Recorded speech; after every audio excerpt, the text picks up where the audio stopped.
Hello friends, அடுப்பாங்கிற நம்ம வீட்டு சமையலில் இன்றைக்கி ஒரு பாவக்காய் பொரியல் பார்க்க போகிறோம். இது மாதிரி செஞ்சிங்கன்னா கசக்காது. எங்கள் ஊர்லலாம் இது மாதிரி தான் செய்வோம். முதல்ல ஒரு கடாய் எடுத்து வச்சுக்கோங்க. ஆயில் சேர்த்துக்கலாம். பாவக்காய் கொஞ்சம் தாராளமாக ஆயில் சேர்த்துக்கணும். கடுகு போட்டுட்டு கடுகு வெடிக்கவும் கொஞ்சமாக ஜீரகம். இந்த பொரியலுக்கு கொஞ்சம் வெங்காயம் ஜாஸ்தியாக போடணும். நான் இது மாதிரி பொடியாக கட் பண்ணி வச்சுருக்கேன். 2 வெங்காயம் சேர்த்துக்கலாம். ஒரு 4 பச்சை மிளகாய் இது மாதிரி கீறி வச்சுருக்கேன். இதையும் சேர்த்துக்கலாம். வெங்காயம் பச்சை மிளகாய் நல்லா வதங்கணும்னு தேவையில்லை, ஏன்னா பாவக்காவும் இதில் போட்டு வதக்க போகிறோம். இப்போ இந்த அளவுக்கு வதங்கினா போதும். நான் ஒரு 1/4 கிலோ அளவுக்கு பாவக்காய் இது மாதிரி கட் பண்ணி வச்சுருக்கேன். சுத்தம் பண்ணிவிட்டு இதையும் இப்போ இதில் சேர்த்துக்கிறோம். இப்போ இதுக்கு தேவையான அளவு உப்பு சேர்த்துக்கலாம்.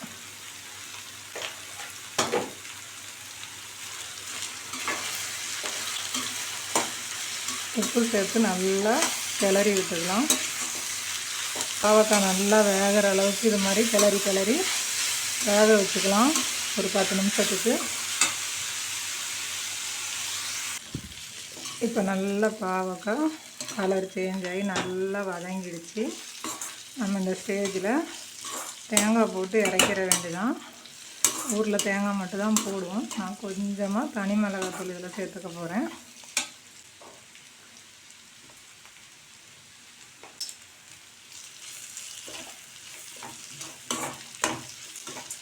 மிளகாத்தூள் போட்டு கொஞ்சம் கிளறிட்டு இப்போ இதில் தேங்காய் சேர்த்து கிளறிட வேண்டியதான்.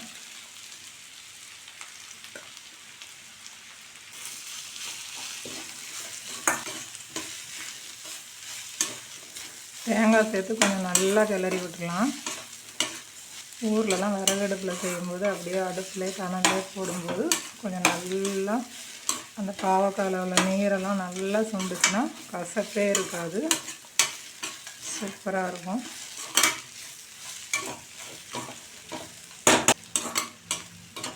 இப்போ நம்மளோட பாவக்காய் நல்லா சூப்பராக ரெடி ஆகிடுச்சு. நீங்களும் இது மாதிரி செய்து பார்த்துட்டு எப்படி இருக்குன்னு கமெண்ட் பண்ணுங்கள். மறக்காமல் நம்ம சேனலுக்கு சப்ஸ்கிரைப் பண்ணுங்கள். உங்கள் ஃப்ரெண்ட்ஸோட ஷேர் பண்ணுங்கள். அடுத்த ஒரு வீடியோவில் சந்திப்போம். நன்றி, வணக்கம்.